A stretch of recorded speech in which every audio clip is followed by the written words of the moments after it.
Halo, kembali lagi bersama saya Rian Kurniawan di seminar PBG. Di sini saya akan mempresentasikan mata kuliah Prinsip Pengajaran dan Asesmen 2. Sebelumnya izin perkenalkan diri saya. Nama saya Rian Kurniawan. Saya berasal dari Universitas Muhammadiyah Jakarta dari PPG Prajabatan Gelombang 2 tahun 2023. Seperti biasa, apa saja yang dibahas pada seminar PPG? Yang pertama adalah review pengalaman belajar. Yang kedua adalah refleksi pengalaman belajar. Yang ketiga adalah analisis artefak pembelajaran. Dan yang terakhir adalah pembelajaran bermakna. Kita masuk ke review pengalaman belajar.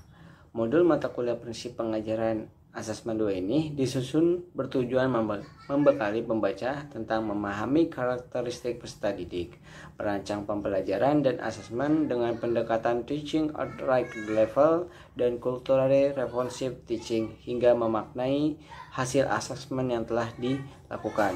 Prinsip pengajaran dan asesmen 2 merupakan lanjutan dari prinsip pengajaran asesmen 1.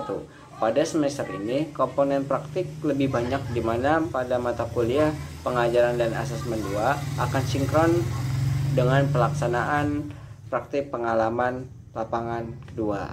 Apa saja yang dibahas pada prinsip pengajaran dan asesmen 2 ini? Yang pertama adalah asesmen awal. Yang kedua adalah teaching at the right level, dan yang ketiga adalah culturally responsive teaching. Pada topik 1, berisikan tentang pemahaman karakteristik peserta didik. Melalui asesmen awal yang di dalam pembelajarannya, saya dapat merefleksikan bagaimana rancangan pembelajaran yang sudah disusun sebelumnya pada mata kuliah prinsip pengajaran asesmen 1. Dari pembelajaran ini, saya dapat memahami bahwa seorang guru penting untuk memahami karakteristik peserta didik sebelum menyusun rancangan pembelajaran.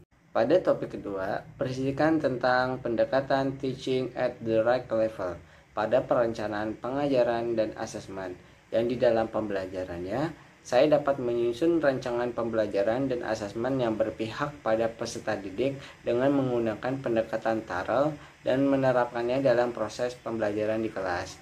Pada topik ketiga, berisikan tentang pendekatan culturally responsive teaching.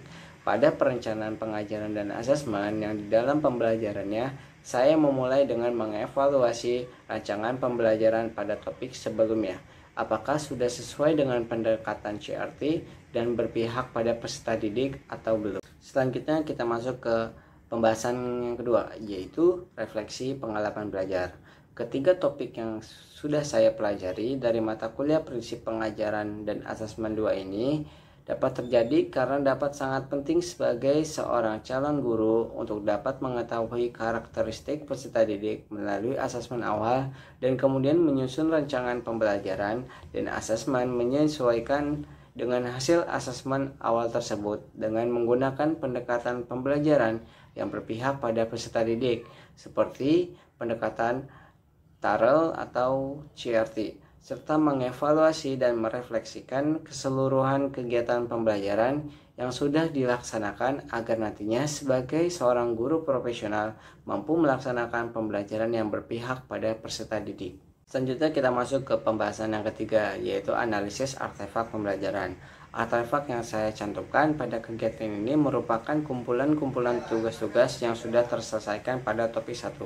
Pada kegiatan ini, saya dimintai untuk membuat refleksi rancangan pembelajaran dan pemetaan latar belakang peserta didik. Berikut link artefak yang sudah saya buat.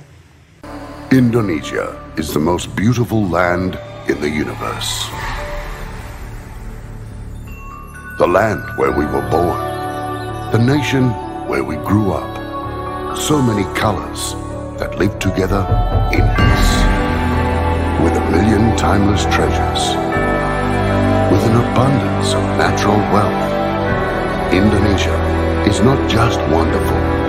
Indonesia is a wonderland. Kota baru ujungnya Bamega jauh Bamanaku di Salangkarang Bamanaku di Salangkarang.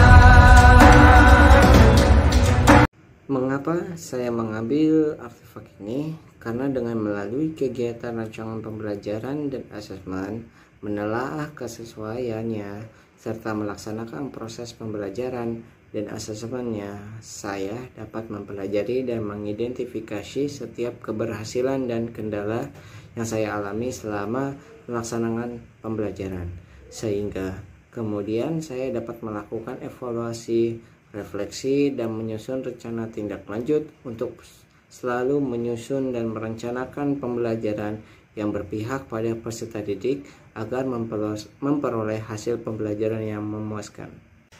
Kita masuk ke pembahasan yang terakhir, yaitu pembelajaran bermakna.